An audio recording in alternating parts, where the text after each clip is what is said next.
Hello, Seo Stars. Are you wondering what the sewing accessory is?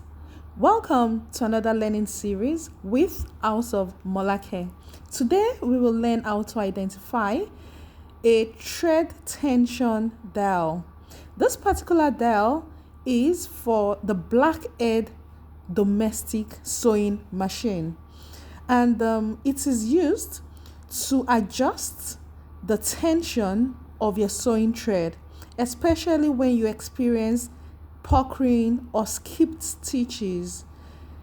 Make sure you always consult your sewing machine manual to know the default and the best tension number for your machine setting. Thank you for watching. Catch you later.